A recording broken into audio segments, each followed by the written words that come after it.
Hello and welcome to another episode of Anfield Watch. Today we are going to attempt to find a perfect replacement for Darwin Nunez. And to help me through that, I'm delighted to say I'm joined by my fellow Anfield Watch editor, Peter Staunton. Peter, how you doing? I'm doing pretty well. How are you? Yeah, I'm all good. Now we'll see. We at Anfield Watch dropped a massive exclusive on Saturday night detailing Liverpool's major plans in the summer, which very much includes Darwin Nunez, who could be on the way out. I think if you want to read the article, make sure to check it out on Anfield Watch, and there is going to be a link there in the description, to be sure to check that out. It's a brilliant article written by Sam Maguire, and it's a great exclusive. But we've been kind of on top of this Nunez situation in the January window with Saudi Arabia. We broke the news that Saudi Arabian clubs were interested in him. And if we feel like they're going to return and they're going to come back to try and get Nunez in the summer as well. Obviously, he's not starting a lot of games. Even against Plymouth, he was on the bench. It just feels like he's kind of out of favour on the Arne slot. And it very much feels like things just have never really got going for him in a Liverpool shirt. Yeah, absolutely. A couple of weeks ago, he scored 2 goals off the bench against Brentford.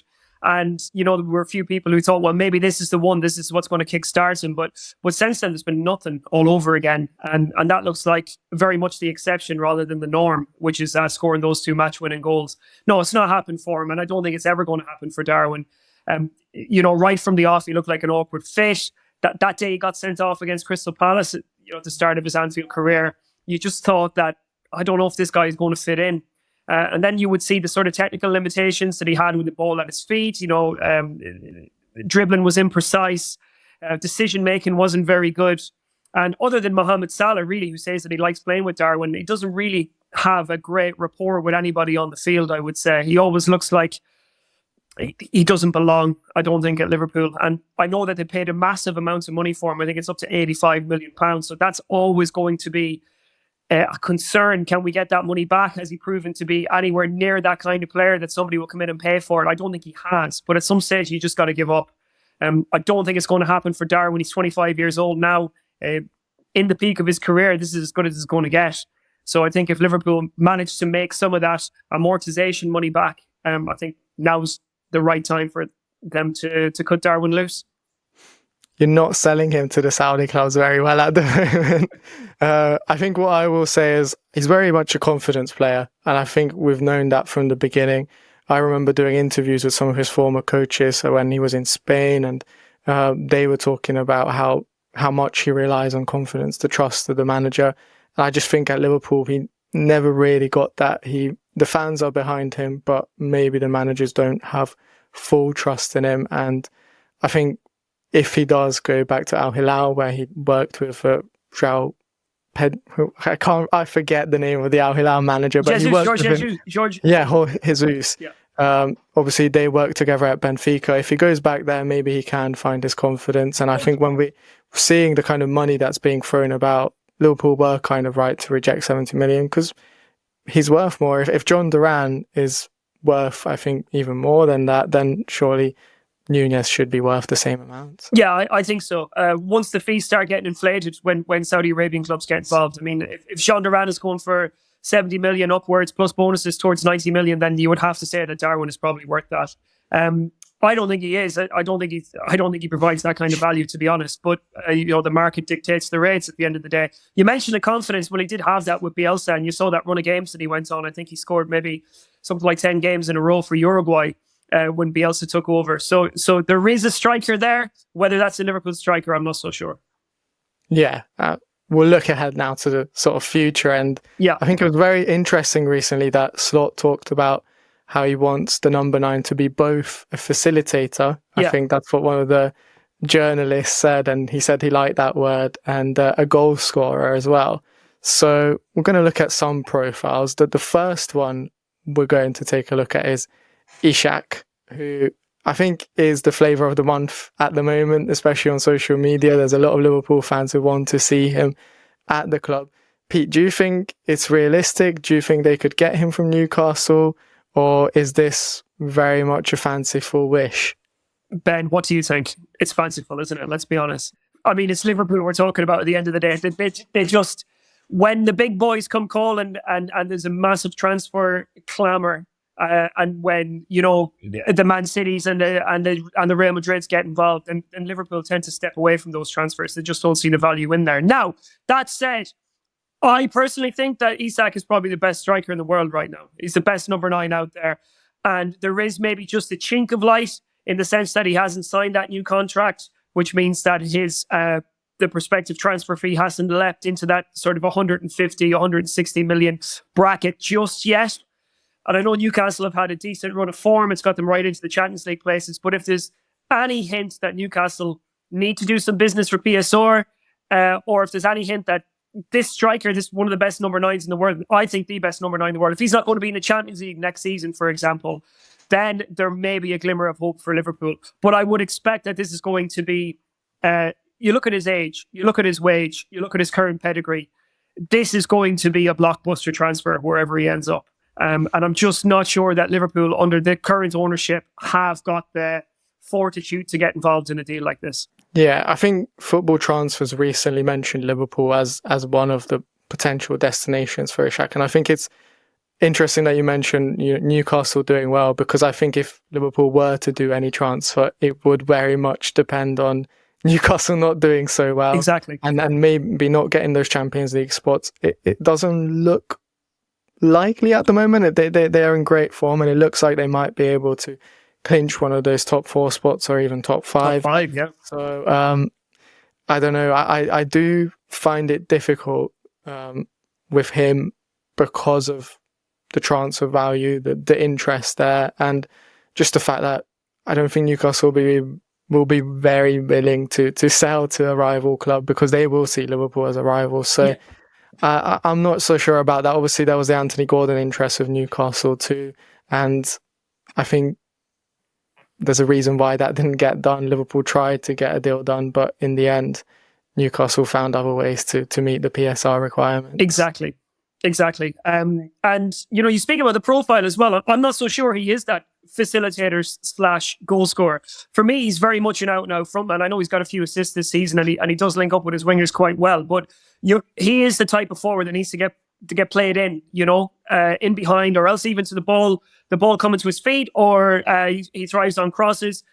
Liverpool have a focal point in the attack in Mohamed Salah, who comes down the right wing, but Isak is very much the focal point of the Newcastle attack in the centre. So it would mean sort of a reinvention of how Salah is playing. Now, of course, that depends on what's going to happen with Salah. In a dream world, I think a lot of Liverpool fans would like Isak. Fans of probably any other club in the world would probably like Isak at this stage, because I think he's a form player, and also, for me, the most complete striker out there. But I don't know. I think we've seen enough under this ownership to suggest that Liverpool are going to get involved in this one. Yeah, I think that's a good point you make about whether he's a facilitator or not. I mean, his expected assists, goals is quite high among the players that we're going to be discussing. But I was sort of looking at overall touches in the game, and that's actually quite low we're going to discuss 6 players in this episode, and he's actually the 3rd lowest when it comes to overall touches in the game. So he doesn't necessarily come and link up as often as maybe from Slott's description he would like. So that his ideal number 9 to sort of link up with. And that kind of leads me to Ekitike, a potential alternative. He's right now at Eintracht Frankfurt. I know Liverpool have sort of been linked with him since he was at Reims. Went to PSG, things didn't work out at PSG. And I think a lot of people hold that against him, but I would just say things didn't work out for Isak at Borussia Dortmund. Things didn't work out for Salah at Chelsea. I think when a player is young, sometimes things don't work out.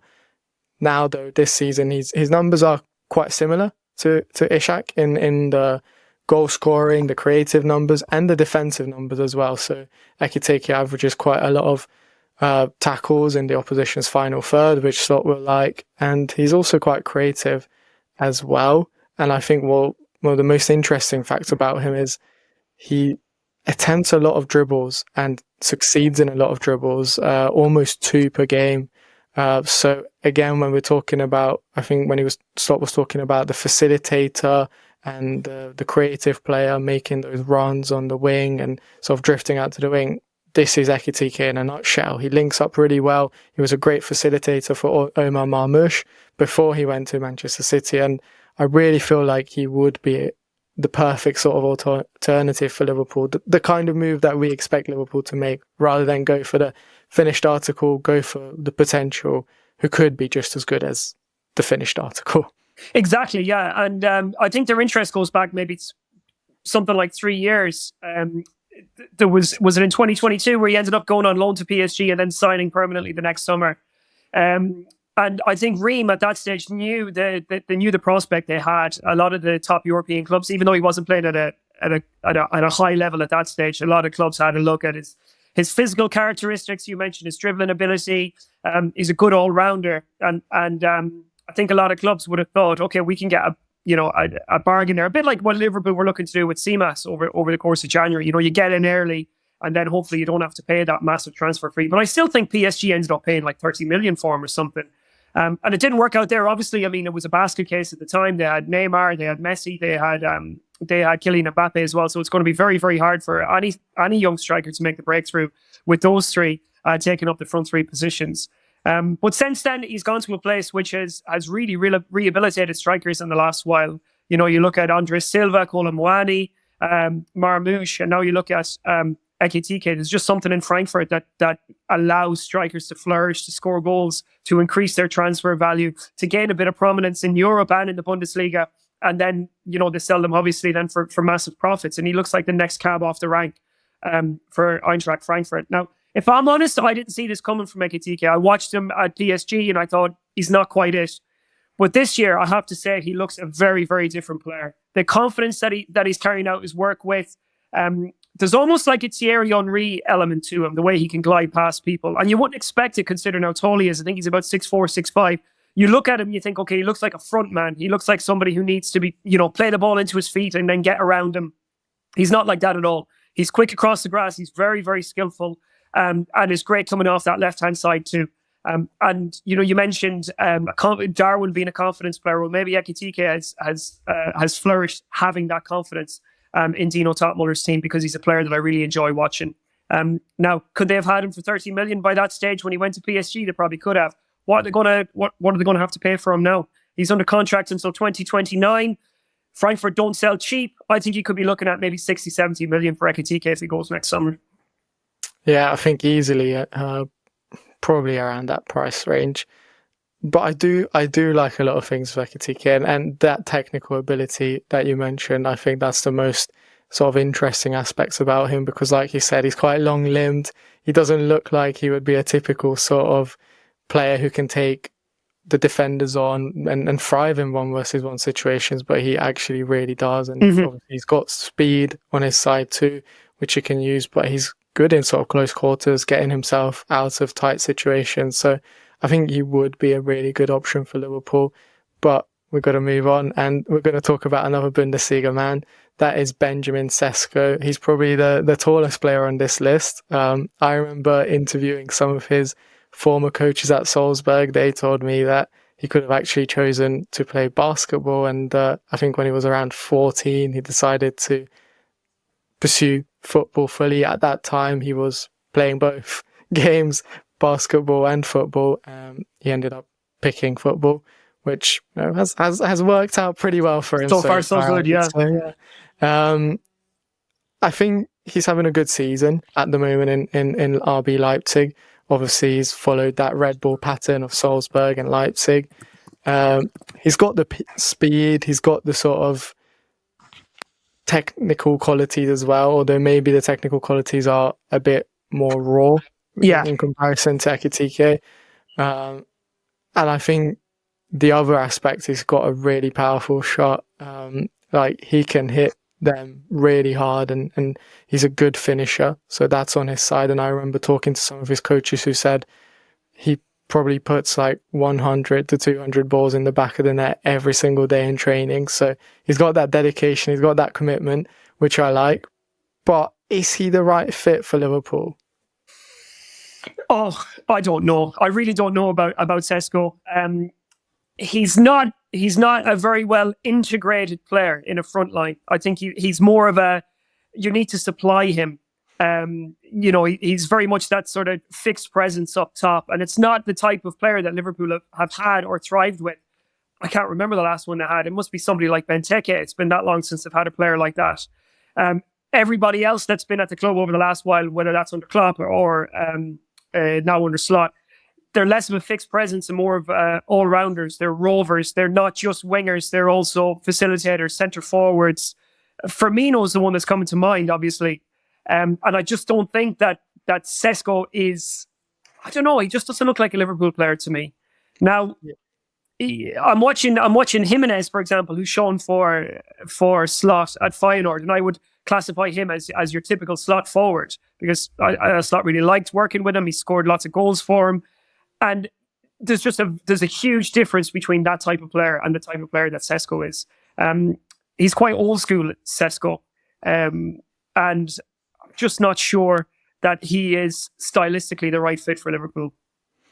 Yeah, I think when I see Sesko, I see a lot of similarities to Darwin. He's very fast, similar to Darwin, but he's still very raw. Like, he'll have some really good games when he'll score goals and finish off big chances, but he'll have some games when he just doesn't hit the target at all. And I think we saw that maybe at the Euros as well, where obviously Slovenia had high hopes when he missed quite a few big chances. But just looking at the stats as well, when we're talking about, and not us talking about it, but Slot was talking about it, a facilitator as a number 9, just 0.06 expected assists from Sesko this season. That's the lowest among the options that we're going to discuss. So as you mentioned, even the numbers sort of back that up. He's not necessarily someone who creates chances or, puts it on a plate for his teammates. Although we're speaking right now on Monday afternoon, and on Sunday he did actually do that for Xavi Simons in the Bundesliga, and did get an assist. But in general, he isn't someone who will get those assists and who will create those chances. Like you said, he's more of a traditional number 9. And I just feel like, given we know RB Leipzig tend to demand a lot for their prized assets, I just can't see him leaving this summer just yet. I think he probably needs another season in the Bundesliga, and I think RB Leipzig know that as well, because I think if he has another good season in the Bundesliga, they will be able to sell him for a lot more. Yeah, I think also the way that Leipzig plays, actually, it's quite a complex system that they play. They play with almost like false wingers, either Openda or Nusa, and obviously Xavi Simons there as well. They're quite a complex team, and that's why I struggle to see where he would come to Liverpool and fit in. I think he looks almost tailor-made for the Leipzig system at the moment, at the focal point of their attack. And not necessarily a Liverpool player for me, and definitely not at the transfer prices that they're quoting. He's under contract for a long time. I think he's under contract till 2029 or 2030 at Leipzig. They paid a lot of money for him, 25 million, I think, in 2023. There's absolutely no chance he goes anywhere unless they're getting Gvardiol money, I would say. And that you're looking at about 80 million euros there. And I just don't see FSG looking at a player like that, his output, his potential, and saying, okay, this is going to be a 10-year striker for us. It's too much of a risk. Yeah, I mean, we talked about a lot of big money players, but let's sort of talk about a market opportunity for Liverpool, and that's Jonathan David. Yeah. We saw him up close at Anfield recently, scoring against Liverpool. We know he's been on Liverpool's radar for a long time. When he was at Ghent, Liverpool wanted him. I think in the end, Michael Edwards really liked him, but they wanted to get a more sort of proven striker, so they ended up going for Diogo Jota. But since then, David has sort of just continued developing in France and scoring goals on a regular basis, making his Champions League debut, winning the French league title with Lille. I think he actually had quite a difficult sort of first 13 games at Lille where he didn't score any goals, but since then he's become very reliable and very stable, and he's always leading the goal scoring charts in League One. He's a great finisher, puts in a lot of defensive work. I think he ticks a lot of boxes for what sort of Slot will want in his number 9. Right, okay. Any particular reason for that?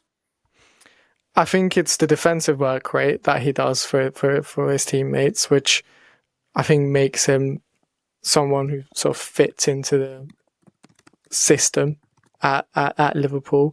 And I think as well, the sort of link-up ability, he does tend to sort of draw defenders away, create spaces. I think he's actually someone who's very underrated in his off-the-ball movement and his off-the-ball work.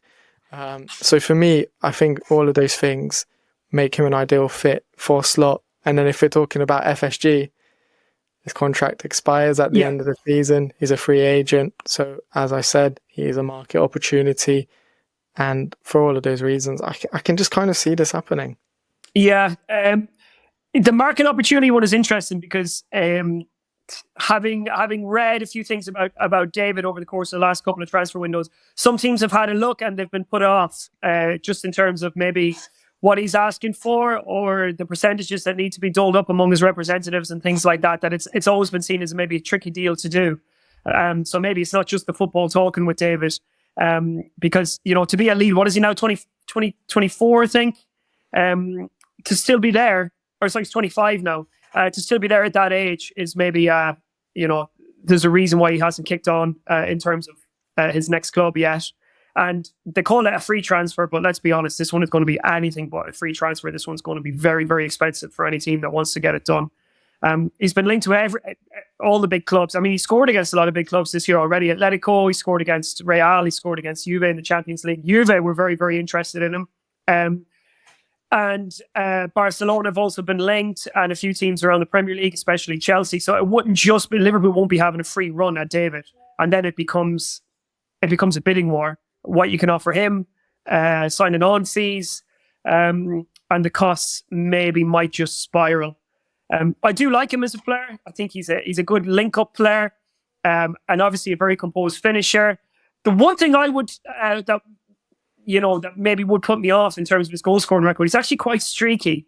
You know, he tends to score in bunches. Like he'll score a hat trick or he'll score 2 goals and then 2 goals in the next game, and then you don't see him for 6 weeks on the goal scoring charts.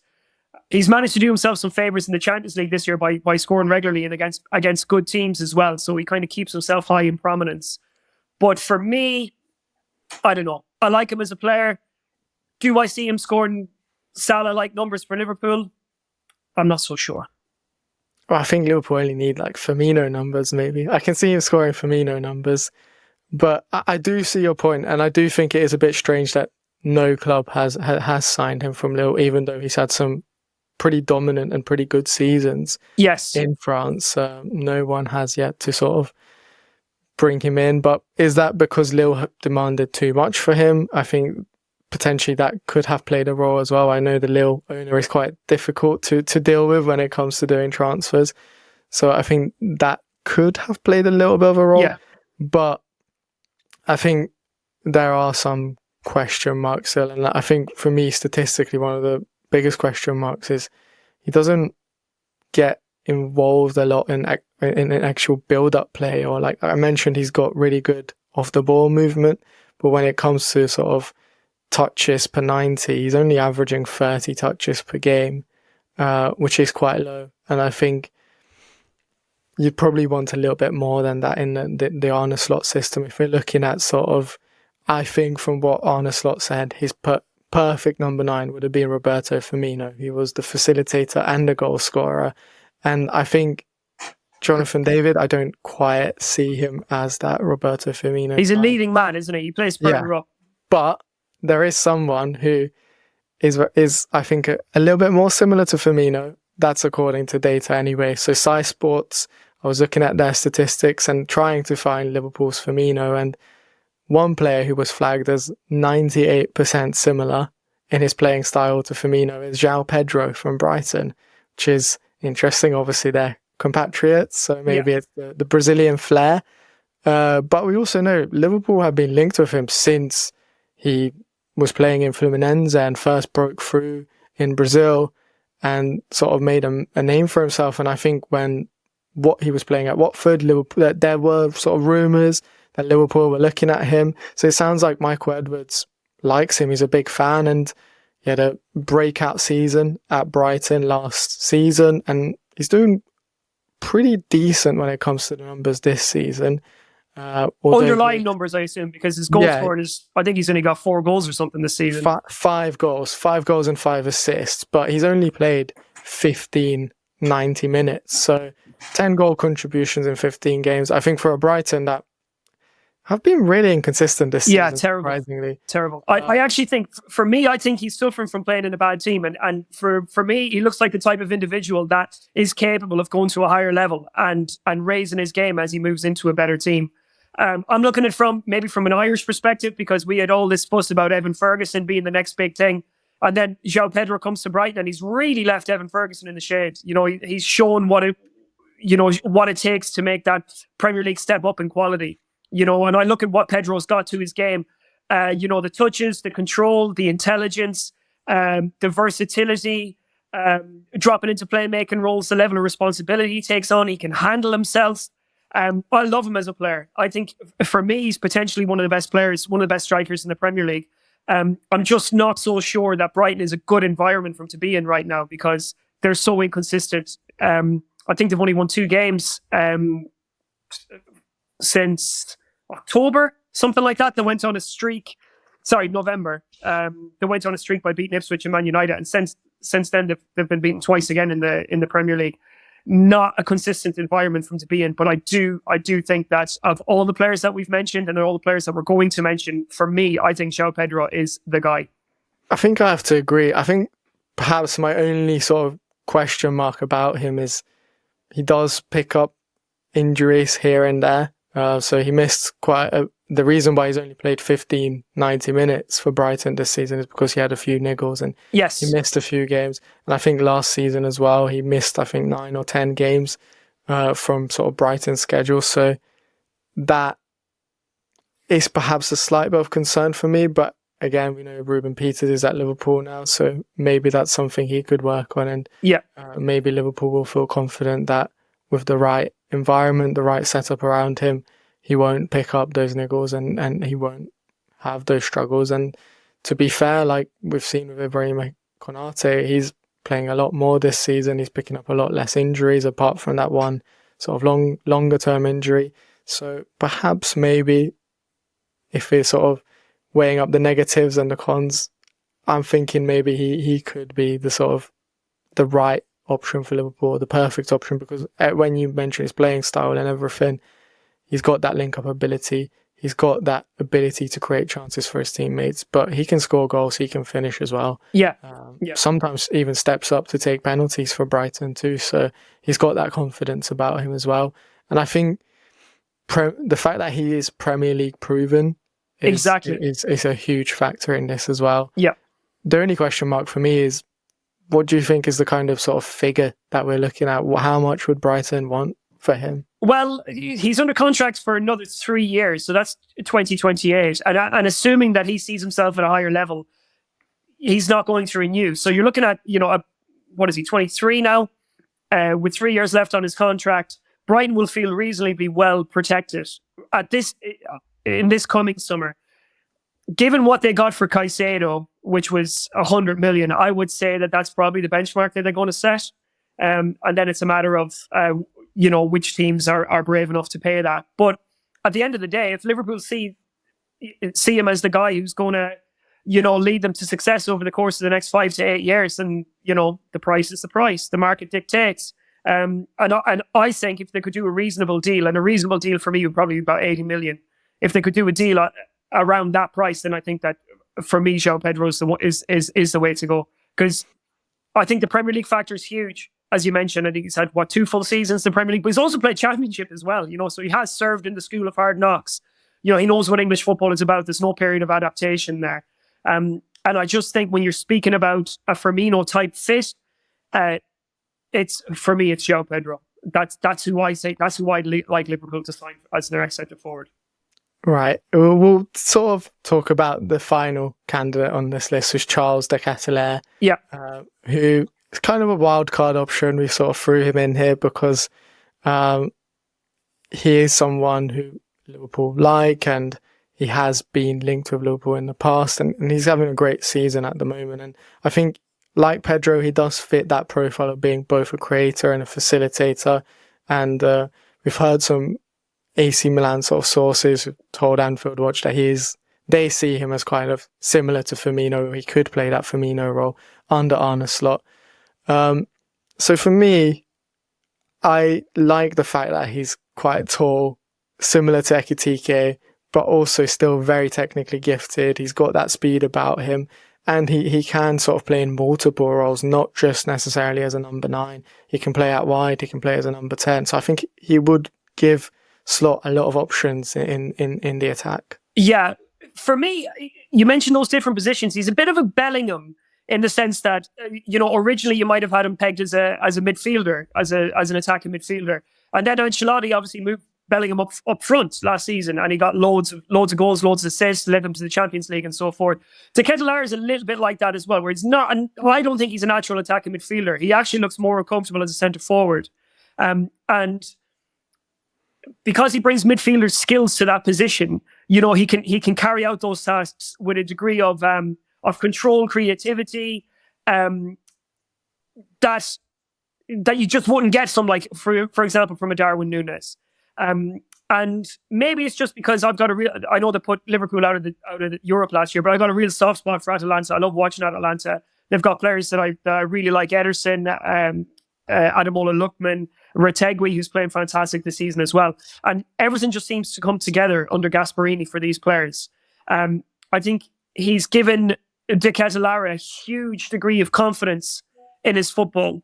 Because when you look at him, he doesn't even look like a footballer, does he? He looks like a kid that you see on a school tour around Europe somewhere, Like he doesn't strike me as the most natural, charismatic footballer that you're ever going to see. And AC Milan was probably too big of a step for him when he was young, coming straight out of the Belgian league.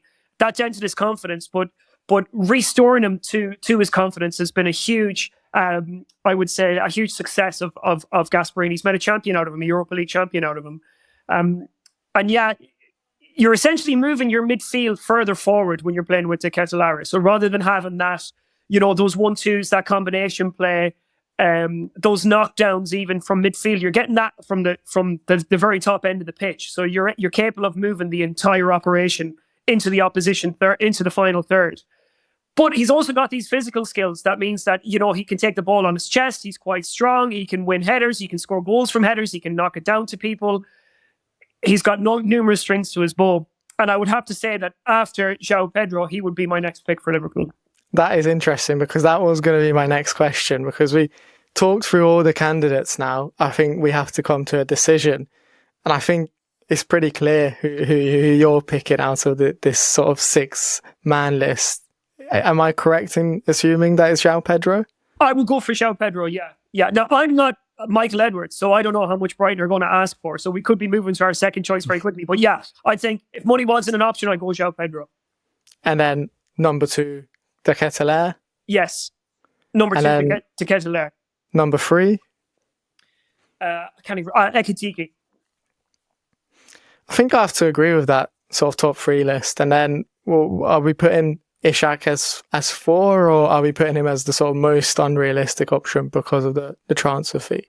I would say both. I would say, yeah, of course, if he comes available at the right price, Liverpool would sign him. Of course they would. But again, stylistically, he's not what they're looking for. Fair enough. I think, in all honesty, I think I agree with that list. I think Pedro, the fact that C Sports sold him with having a 98% similarity to Firmino. That's crazy. They're like brothers. Yeah, that pretty much, that's enough for me. And I do like De Ketelaere. I think he could be a good option. And I think Ekitike is someone who Liverpool should maybe look to bring in if Diego Jota and Luis Diaz leaves, as we revealed in our exclusive. But I guess for now, that's it from us. So it's up to you guys. If you made it through this whole episode listening to us now, leave your thoughts in the comment section below and have your say. Who do you think Liverpool's perfect replacement is for Darwin Nunez?